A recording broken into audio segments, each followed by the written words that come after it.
Hey guys, welcome to the Surf Review live at Grove Studios. My name is Shane. I'm the CEO and founder of LibMGMT. I'm here with my man's the Yak Guy. What's going on, bro? What up, Shane?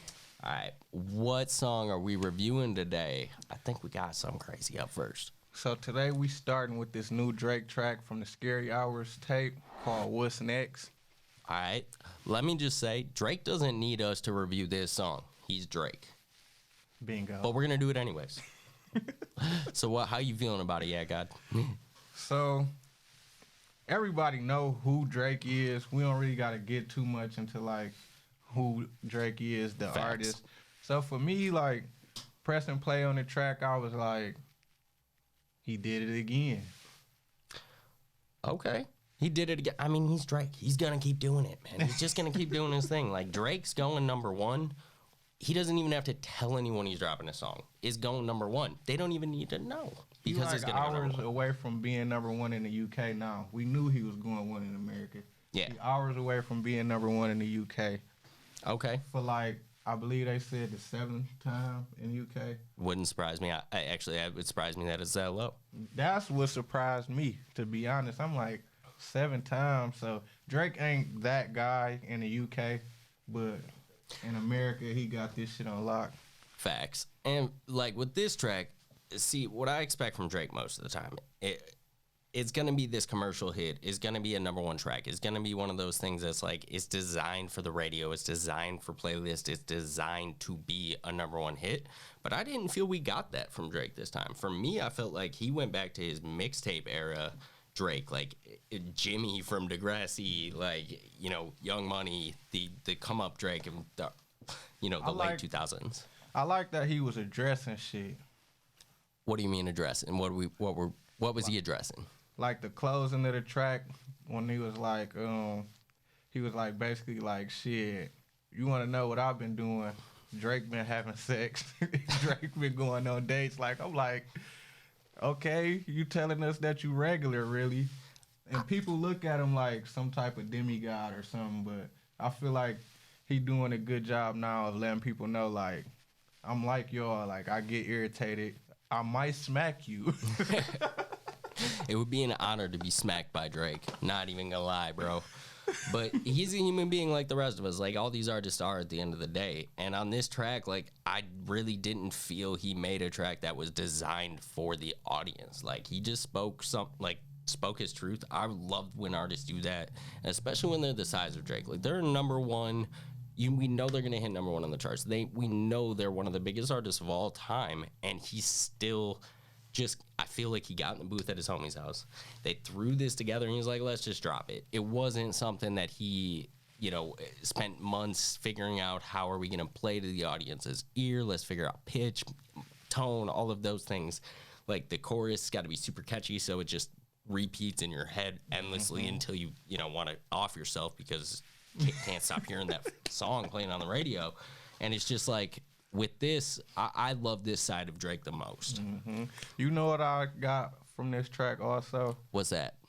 I feel like Drake is number one with caption bars, too. That's something that I made up, but it's like, that's the big thing right now. Like, far as Instagram and TikTok, if you got the most captions in a verse, you're guaranteed to, like, get your song spun through the roof.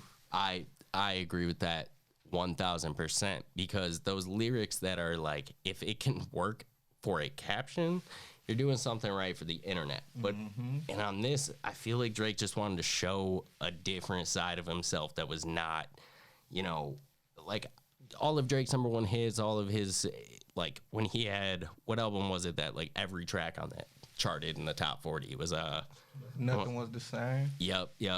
And it's just one of those things now. It's like, this side of Drake is different, and I like that. I felt it was with him, you know, it's a different time in his life. Like, he's probably going through a lot. At the end of the day, Drake can disappear tomorrow, and he will never have to worry about a thing for the rest of his life. Like, he is set for life. He can do whatever he wants. He can make a track that says, I fucking hate you guys. On repeat, that's the only lyric in the song, and guess what? The audience is still going to eat it up. Because he going to find out how to put some captions between it. All right, so with this track, I think when it comes to when we're discussing an artist of Drake's size, we got to ask the question: is Drake the GOAT? I believe so. I'm not gonna lie. I believe Drake is the GOAT. People will argue that it's Jay-Z, and I would say that is debatable, but Drake's still rapping. That's what we got to remember. Even though Hov's still rapping too, but they not doing it at the same volume. Hov doing it when he want to do it. And Drake still, he not catering to his fans, but he is in a way. Facts. I think you hit it right on the head there. Like, Hov, everyone should respect his career, what he's been able to accomplish. He just released his net worth about 1.4 B, which is insane. He's a businessman. Mm-hmm. Eminem deserves to be in the conversation, but he needs to stop making music. He's ruining his legacy. I don't think there's an argument anymore. I think Drake's done too much. He's had too many hits. I might be wrong here, but I'm pretty sure Drake's the most played artist in the history of music. I believe so. Like, he has more streams, plays, like, than anybody, more albums sold. And he just doesn't stop. He never misses. I'm in full agreement. I don't got no debate with you for that. I think Drake got all the numbers. He LeBron. That's facts. Drake is LeBron of rap. You can hate him all you want. Like, anybody, we can always complain about Drake. You can complain that he's just playing, his songs are on repeat on the radio. But at the end of the day, it's because you guys love him. We love him. I love him. How you feel? Like, you got to love Drake, right? I do. Yeah. I listen to a lot of Drake music. I listen to Drake before I write my own music. I don't be biting. Y'all can go listen and see. But I do get a lot of inspiration from Drake. It's fire. And I think he has handled his career in the right way for the longest time. Like, there's so many artists that come into this game, they do their thing for a little while, but then they end up falling apart. And Drake is not. That's key right there. Just how Drake moves as an artist. Because a lot of people, I don't know if y'all hear it a lot in Drake conversation, but I feel like a lot of people look at Drake like a fake gangster. But I feel like when I listen to Drake, I don't hear fake gangster. He doesn't try to be something he's not. I never heard that. I never heard him trying to be something he's not. So it confused me when people be like, Drake be talking about all this tough shit that he won't do. I've never heard Drake say he gonna do nothing to nobody, but I heard him say he got the money to make it happen. That's not far-fetched. Grove Studios in Ypsilanti, Michigan is a 24/7 hourly and subscription-based music rehearsal, DJ, production, video, photography, and podcast studio. They have everything you need to create the content your fans want. Visit their website at grovestudios.space to book your session today. One day I want to pop a bottle with Drake. I just think it'd be a super dope experience to be around him in his presence. I think he really is one of those individuals. At the end of the day, he's human, but at the end of the day, he's not. Does that make sense? It's like he's one of those people he's a god amongst men. I mean, he really is. There's just no arguments with Drake anymore. He has proven himself time and time again. Like, how many years has he been? 20? Straight. For real? He came out 2001. Okay. And and he really didn't start popping until about 07, 08. And, that's from more than 07 till now, no fall offs. And, he kind of even embarrassed Lil Wayne for a while there. I think I'm glad they still have a good relationship, but he's just, he even proved, like, Wayne's one of the greatest of all time, but Drake is better because he's consistent and he's not losing it and he's not falling over from lean. I mean, Drake is just, he's Drake. We respect him. We love him. I love to see this side of him. That lemon pepper freestyle is crazy, too. I think the whole in a different bag for that lemon pepper freestyle. Facts. And I think the whole Scary Hours 2, I think is one of the best pieces of music, even though it was just 3 songs, a short EP. Like, I think it's one of his best projects yet because it just wasn't commercialized. And I love that. It wasn't designed for the radio. And it's still going to end up on the radio. It's still going to be on the radio. I heard the Lil Baby and Drake song off of that project on the radio before Scary Hours 2 dropped Friday night. Oh, facts. It was already on the radio? I heard it on the radio.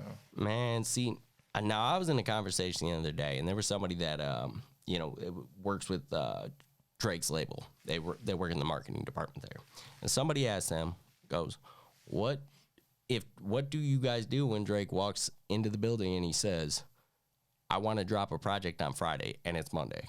And she goes, we have no choice. We cannot lose Drake. Drake is everything that keeps this building standing, and if we lose Drake, I lose my job.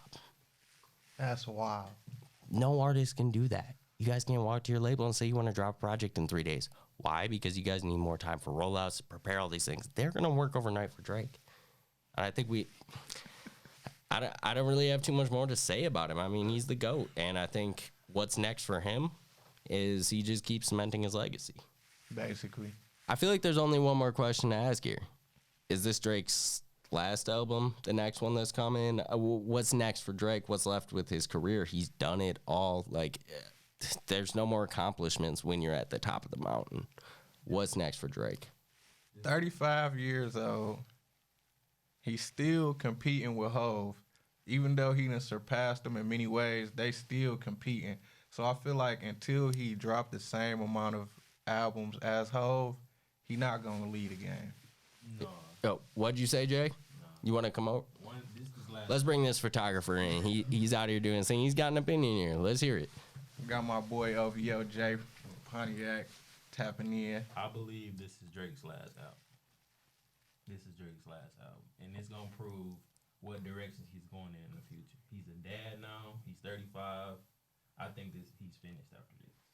You do know Hov 48. But Hov is just legendary with, he like an MC. I don't think Drake is a MC. He's just more of an artist to me. But he's just playing around with it. That is interesting opinion. All right, so because Drake, I feel like Drake take his bars and wanting to be the number one MC like more serious than people think. I feel like he wants that crown. Like, I don't think he'll ever lead a game until Hov himself is like Drake is the GOAT. Till he get that cosign that Wayne got, he ain't leaving. Man, I got to address the fact that Drake is only 35. I never get worried about what anybody else is doing. But that might be the one thing that makes me feel like I'm not doing enough. I turned 28 this month, and that's crazy that he is only 35 and all the accomplishments he's had. But on the fact of it being his last album, I disagree. At the end of the day, I think you got to look at it this from a business standpoint. Mm-hmm. Drake is a businessman. He's an artist. The artists that reach the level that he is, they're businessmen. They don't do this. I mean, they do it for the art. I hope. I really do hope, because I feel like it doesn't work when they stop doing it for the art. But Why? Facts. And he's going to get, I mean, every time he drops, how much money has he made off What's Next? Scary Hours 2? How much money has he already made off it? Why would, if he can keep putting out project after project that is going to hit number one, that's going to chart, that's going to pop off, and he's going to make millions on it, why would he stop? And he ain't even put in that much work. He dropped 3 song projects, bro. He gonna Floyd Money Mayweather, that shit all day. And I think we got to accept the fact that music is a business. At the end of the day, a lot of artists want to look at it as like they're making art, they're just trying to do this. But when you reach the point of this being your full-time job, this is how you make money, this is how you survive. And you're, like you just said, he's about to be a father, right? Or did it? Yeah, he has something. Honestly, I got too much going on to keep up with Drake's life a lot of the time.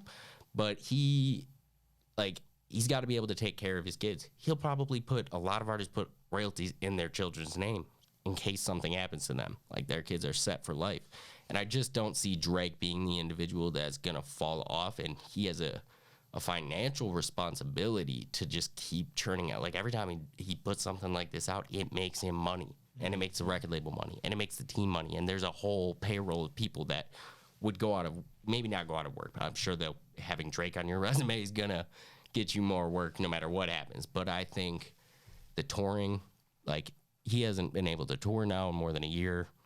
I think we're far off from seeing the end of Drake, and I think he'll announce his end just like most artists do, and then he'll still come back with another album, and then that'll be the end. And then a few years later, maybe we'll hear something else. I hope he doesn't become one of those artist that is trying to, after his legacy is cemented, like he's number one, he's the GOAT, I think. I don't want to see him become one of those artists that's trying to fit in. Yeah, still trying to do this at a certain age. I think he's gonna get in, use his stable financial status to invest in more businesses and do more things in the music industry. Possibly, like I could see him buying the Raptors. He on the executive board right now. Is he? Yeah. I did not know that. Mm-hmm. Executive committee, I believe it's called, but he got a seat on it. Yeah. Well, let us know what you think in the comments. Is this Drake's last album, Certified Lover Boy? Was what Scary Hours 2 a preview to that? Let us know what you think. And again, this is the Surf Review. Tell them who you are, bro. I am the Yak Guy from Pontiac, Michigan. Rapper, influencer, creator of all sorts. That's my man's right there. And my name is Shane. I'm the CEO and founder at LibMGMT, music management tech startup. We're doing a bunch of cool stuff. You can follow the CouchSurfTV on a whole bunch of places. You know, we put this out everywhere. It's one of those things. It's going to the podcast on Apple. It's going to AudioMac. Shout out the family at AudioMac. It's going to YouTube. It's going to Instagram. Yeah, God. Where else? Shit. Everywhere right here. Right here. Bro, they're right there. Tap in. Follow it. Click them. Tap it. Listen to us talk about music. We have fun. Shout out the CouchSurf Review TV. Follow them everywhere. Right now, though. Right now.